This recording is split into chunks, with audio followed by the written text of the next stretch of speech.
Bienvenidos de nuevo a la Sociamed. Vamos a seguir avanzando para que todos los conceptos fundamentales que tienen relación con la medicina los consigamos dominar, los conceptos fundamentales, y de ahí podamos progresar hacia mucho más. Pero un conocimiento transversal nos puede servir para profundizar después, una vez que todo eso esté bien consolidado. Continuamos con nuestra trama clínica. Lo que pasa es que en este caso seguimos con una trama estadística. Veníamos de una comparación entre las cifras de BNP entre dos grupos, y con eso queríamos sacar conclusiones. Vamos a ver esta pregunta y vamos a ver lo que encierra y la interpretación que tenemos que darle. Al realizar la comparación anteriormente citada mediante una prueba de la T, porque se supone que estamos comparando medias, se obtiene una diferencia de 22 puntos en las medias de reducción del BNP en uno y otro grupo. Sin embargo, estas diferencias no alcanzaron la significación estadística, P menor de 0,20. ¿Cuál es la interpretación más correcta de este resultado?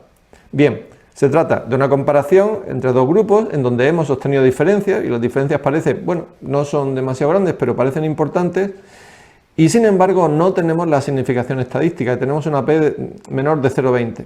¿Qué traduce eso? Seguramente traduce que el tamaño de la muestra no era demasiado grande. Bien, luego como conclusión me están preguntando por la interpretación más correcta. Antes de leerla tengo que tener claro algo. Al haber salido una P menor de 0,20, y ese 0,20 es el mayor que 0,05, mayor del 5%, que es lo que solemos coincidir en que sea el alfa, ese requisito previo para que cuando yo rechace H sub 0 sea con la suficiente solidez, pues no podría concluir, o sea, no podría rechazar H sub 0, me quedaría con H sub 0, digamos. Luego, lo que tenemos que ver en este caso es qué tipo de razonamiento tenemos que aplicar aquí. Bien, lo primero, como hemos obtenido un error beta de un 20%, la potencia del test para detectar diferencias solo era del 80%. No, a ver, lo único que me dice la P, esa P del 20% o de menos del 20%, es la probabilidad de cometer un error cuando haya rechazado la H sub 0, mientras que el error beta es la probabilidad de cometer un error cuando no haya rechazado la H sub 0. Entonces, en este caso solamente me están dando un valor, me están dando el valor de la P, que como sabéis es equiparable al valor de alfa. Alfa es el prerequisito antes de realizar el estudio y P es el resultado del estudio. O sea que todas las interpretaciones que me hablen diciéndome que esa P es equiparable al error beta no son ciertas. La 2. Si ambos tratamientos no fueran realmente diferentes, la probabilidad de haber obtenido resultados como lo observado en el estudio eran inferiores al 20%. Esa es la interpretación correcta de la P. Eso es lo que significa la P. La probabilidad de haber obtenido los resultados en el estudio u otros más alejados de la hipótesis nula sería lo que me dice la P. En este caso, como es un 20% y es mayor del 5%, es más de lo que yo pensaba admitir y por lo tanto no me quedaría con H sub 1, sino que tendría que decantarme por H sub 0. La 3 dice, para decidir si la decisión de no rechazar H sub 0 es definitiva, deberíamos conocer la capacidad del test para detectar hipótesis alternativas. La 3 lo que está diciendo es, si yo elijo, perdonadme que sea coloquial en esto, si yo elijo H sub 1, ¿tengo que pensar en el error beta o en la potencia? No. Si yo elijo H sub 1 solamente tengo que tener como referencia el valor de P o el intervalo de confianza, según cómo haya llegado a esa significación. Y la 4 dice, las decisiones por H sub 0, no rechazar hipótesis nula, obligan a preguntarse cuál era el error de tipo 1. No, esto tenerlo claro, si yo elijo, y sigo siendo coloquial en esto, si yo elijo H sub 1, el error posible que yo cometo es alfa y su expresión después del estudio que es P. Si yo elijo H sub 0, el error que yo puedo cometer es beta y tengo que preguntarme pues por beta y por la potencia del test, que es su valor complementario. O sea que esas decisiones sí que tenemos que tenerlas muy claras. Siguiente paso. Se trata de un paciente de 49 años que acudió al servicio de urgencias por un cuadro de dolor torácico de 3 horas de evolución. La presión venosa yugular está elevada, está rítmico y su tensión arterial es de 90-50. Se realiza un electrocardiograma que se reproduce a continuación. Sobre este caso clínico, ¿cuál de las siguientes afirmaciones es incorrecta?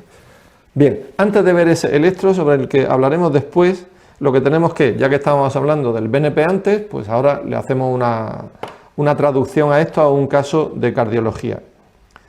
Dolor torácico de 3 horas de evolución con alta presión venosa yugular y con una tensión muy baja.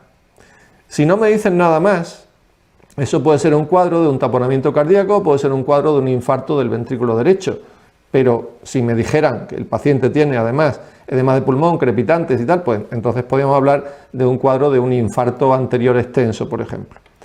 El electrocardiograma es el que nos dirá un poco cómo va eso. Dice, tal y como me presentan este caso clínico, vamos a intentar responderlo primero y luego pasamos al electro. En la auscultación de este enfermo no esperaremos encontrar signos evidentes de edema pulmonar, como crepitantes húmedos. Si realmente es lo que pensamos, que solo hay una hipotensión con aumento de la presión venosa yugular, no esperaríamos que hubiera congestión pulmonar. ¿Por qué? Porque ya hay un fallo del corazón derecho, ya hay un fallo en la entrada de sangre al corazón y por lo tanto no habría una congestión pulmonar, lo que tendríamos una congestión retrograda y por eso hay un aumento de la presión venosa yugular. La causa de su cuadro seguramente sea una oclusión completa proximal de la arteria coronaria derecha. Si pensamos en un infarto del ventrículo derecho, que es lo que tenemos que confirmar con el electrocardiograma, ahora sería cierto. Está indicada la coronariografía y valoración de endoprótesis a la mayor brevedad posible. Por supuesto, ese paciente tiene un vaso tapado, ese vaso tapado está haciendo que se le muera una parte del miocardio y por lo tanto hay que destaparlo urgente ya, porque si no, el pronóstico del paciente luego se puede ver seriamente comprometido. En el tratamiento farmacológico daremos prioridad a la morfina, la nitroglicerina, los betabloqueantes y las estatinas, añadiendo también doble antiagregación y heparina. En un paciente que está hipotenso no le vamos a dar nitroglicerina, por supuesto, y en un paciente que está en una situación de fracaso cardíaco, pues tampoco tendría mucho sentido darle los betabloqueantes. O sea que en esa situación descompensada, pues esta respuesta 4 no sería correcta. La 5, en lugar de diurético, en este tipo de infarto es más recomendable la perfusión de suero salino. Lo que nosotros necesitamos es solucionar un problema primero hasta que consigamos destaparle la arteria y el paciente empiece a recuperarse, digamos. Lo que necesitamos es asegurarnos que el corazón izquierdo recibe sangre suficiente y la puede bombear. Y para eso lo que deberíamos es empujar al corazón derecho. Como no podemos empujarle físicamente nosotros desde dentro, intentamos empujarle desde fuera. ¿Cómo? Metiendo líquido. Y metiendo líquido intentamos que aumentemos la precarga del corazón izquierdo y eso como solución transitoria hasta que el paciente pues, pueda ser reperfundido, sería una buena solución. O sea que en este caso la respuesta falsa, hemos puesto 5 para discutir un poco más sobre ello, sería la respuesta 4. Efectivamente, en el electrocardiograma, como sospechábamos, lo que tenemos es un infarto de localización inferior, veis la elevación del segmento ST en 2, en 3 y en VF, y veis también que le hemos hecho las derivaciones precordiales derechas, V4R, V5R y V6R, en donde se confirma esa elevación del segmento ST, que es la que me indica dónde está la localización de este síndrome coronario agudo, este infarto.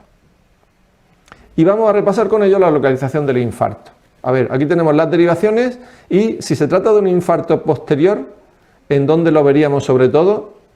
Pues efectivamente en las derivaciones posteriores, V7, V8, V9, que podemos registrarlas, sobre todo cuando tuviéramos una sospecha clara, por ejemplo, una onda R en V1 o cambios en V1, etc. Si se tratara de un infarto inferior con afectación del ventrículo derecho, pues lo que hemos visto ahora sería afectación de 2, 3 y a VF y V4R, V5R y V6R. Si se tratara de un infarto lateral, ¿dónde lo veríamos? ¿Cuáles son las derivaciones que miran el corazón desde su cara lateral? Pues son sobre todo 1 a VL y V5 y V6. Son las que lo verían, unas más alto y otras más bajo. Y si se tratara de un infarto apical, recordad la regla SAM para las derivaciones precordiales izquierdas, pues la apical sería sobre todo efectivamente de V3, V4. ¿Vale? Un repaso sobre las localizaciones del infarto. Vamos a hacer un poquito de tratamientos ahora. Vamos a saltar de cardiología a infeccioso y vamos a ver qué tipo de tratamiento pondríais en estas infecciones. A la infección por giardia le podemos dar, por ejemplo, tinidazol, le podemos dar metronidazol, le podemos dar quinacrina. Al esquistosoma normalmente le vamos a dar el praziquantel, efectivamente. La enfermedad de Chagas, nitrofurazona, benznidazol son los tratamientos que se suelen emplear. A la leishmania le podemos dar anfotericina B liposomal y le podemos dar antimoniales, que es lo que se ha usado más tradicionalmente. A la aspergillus se suele tratar con boriconazol y la nocardia se suele tratar con sulfamidas, por ejemplo el cotrimosazol podría servirnos para ello. Vale, hemos repasado con esto algunos de los bichos principales. La giardia produce un cuadro de diarrea en el que puede producirse también un cuadro de malabsorción intestinal. Esquistosoma produce muchos cuadros, tanto urinarios, ya sabéis la relación por ejemplo con el cáncer de vejiga, como la fibrosis, por ejemplo la alteración de hipertensión portal presinusoidal, o puede producir por ejemplo cuadros del sistema nervioso, pulmonares, etcétera. La enfermedad de Chagas, ya sabéis, la mega enfermedad. La leishmania con su cuadro de fiebre, pancitopenia, esplenomegalia, con monocitosis y con pancitopenia, sí, pancitopenia lo hemos dicho ya antes, con adelgazamiento y con hiperpigmentación, el aspergillus, que puede producir una neumonía necrotizante, y la nocardia, que es capaz también de producir un cuadro de neumonía y que a veces se puede acompañar también con accesos subcutáneos, sobre todo en pacientes que toman corticoides o con cualquier inmunodepresión. Seguimos con la trama clínica.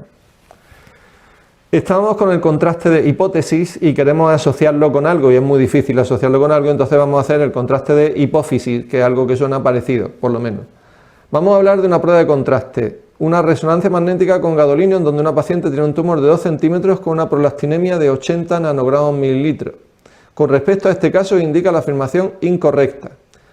Se trata de un macroadenoma hipofisario y tiene una prolactina de 80 nanogramos mililitros. Lo primero que debemos pensar en esto es, ya que me dan ese dato analítico, lo puedo relacionar con ese tumor hipofisario, o sea, ese tumor hipofisario es el responsable de esa prolastinemia. Bien, sería raro, ya que el tamaño del tumor se correlaciona con las cifras de prolactina. Un tumor pequeñito, de 8 milímetros, por ejemplo, pues sí puede darte prolastinemia de a lo mejor 150, 200 por ahí, o incluso puede que menos, pero un tumor más grande, un tumor de 2 centímetros, ya se manejaría con prolactinemias muchísimo mayores, por supuesto mayores de 200, pero seguramente de hasta 1000, 2000, 3000 o lo que sea. Entonces, indica la afirmación incorrecta. Si la paciente tiene un cuadro muy sintomático de hiperprolastinemia, seguramente pensamos que hay un artefacto en la determinación de la prolactina, lo que se llama el efecto Hooke. Ese es cierto. O sea que esa prolactina realmente no tiene 80, sino que tiene mucho más, pero en la determinación del laboratorio, al haber tantísima prolactina, ha habido ese artefacto que se puede producir a veces. Uno de los efectos directos de la prolactina es su capacidad para inhibir la actividad de los osteoblastos y por lo tanto reducir la densidad ósea. No. El efecto de osteoporosis que se puede producir en las personas que tienen prolactinoma no viene tanto por el efecto directo de la prolactina, sino viene por el efecto del hipogonadismo que se puede producir, del hipogonadismo hipogonadotrópico y el déficit de estrógenos, que sí puede hacer efectivamente que suceda eso. O sea que esa sería la respuesta falsa en este caso.